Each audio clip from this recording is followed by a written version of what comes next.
Good afternoon, everybody. How y'all doing on this beautiful afternoon?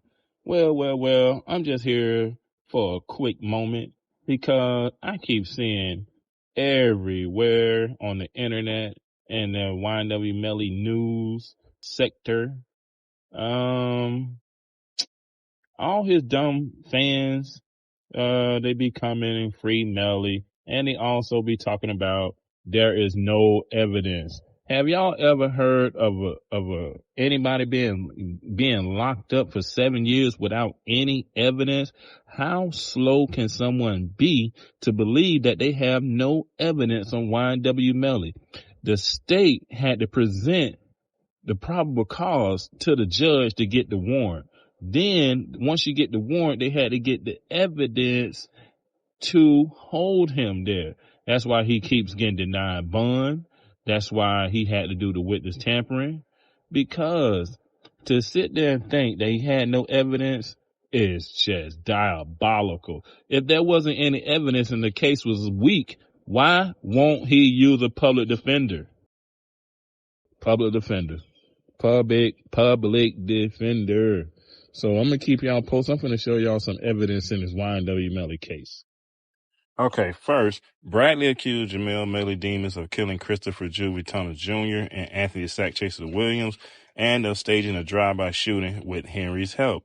Sergeant Williams said Thomas, 21, was shot in the head at close range on the face from the left in the middle of his cheek while he was facing forward. Okay, and here's the Jeep Compass where everybody was sitting at. Melly was sitting in the driver rear, and Juvie was sitting in the passenger rear and was shot at close range by the guy on the left. And the blood spatter evidence showed that the blood was all over the car, but where the passenger and the driver's side rear, it was no blood on the seat, meaning that somebody was in the seat. We see on the video, the new era video, YNW Melly getting in the car, leaving the studio with Sack and Juvie and Bortland, and never got out the car until after the staged drive-by. Okay, yes, the prosecution has quite a few pieces of evidence it is using to argue against Melly, including forensic, timeline trajectory data, alleged staging of the incident, social media messages, and his music lyrics. So, to the people that think there's no evidence, you're really stuck on stupid and very delusional. I get that most of the evidence are circumstantial.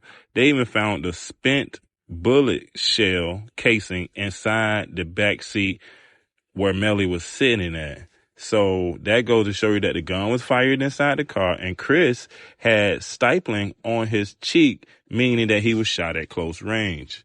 So everybody know that the drive-by was staged, and that is not true. But the defense, that was part of their strategy. They're trying to say that the drive-by did happen, but Melly wasn't there. So stupid. The drive-by lie doesn't fit the evidence. First, the forensic experts say the car's bullet holes and blood evidence don't align with shots fired from outside. And two, the route Bortland drove after the shooting is suspicious. It suggests staging.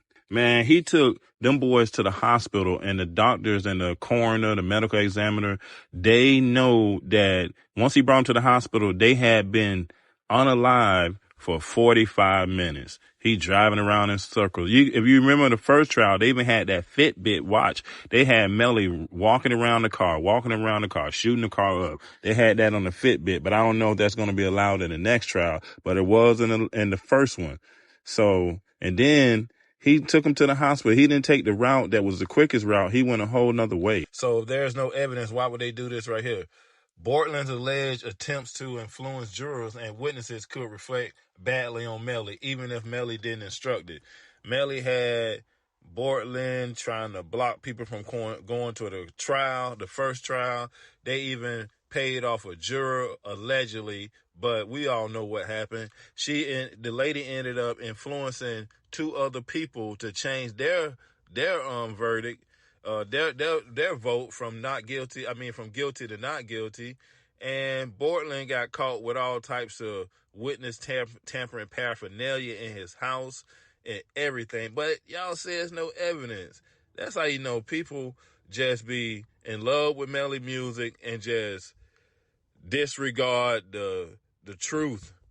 Man, it is what it is, man. I ain't trying to convince y'all, but I ain't finna let y'all just sit here and talking about it. Ain't no evidence. Everybody see it. Stevie Wonder could see it. Ray Charles could see it. Man. So I'm gonna leave it right here. I'm gonna come back later with a part 2, but y'all already know, man, it's plenty of evidence. Like I said, it's circumstantial, but they got plenty to fry his ass, even with the win of the appeal. And that juror, man, she came in stuck on stupid off rip, talking about they framed him. Man, who framed Roger Rabbit? That's why I put that up there, man. Cause Melly, they talking about that's why she didn't want to vote guilty. She came in there talking about they was trying to frame him. In what way can they frame him? How can it, in what situation? That's how you know that they paid her off, in my opinion.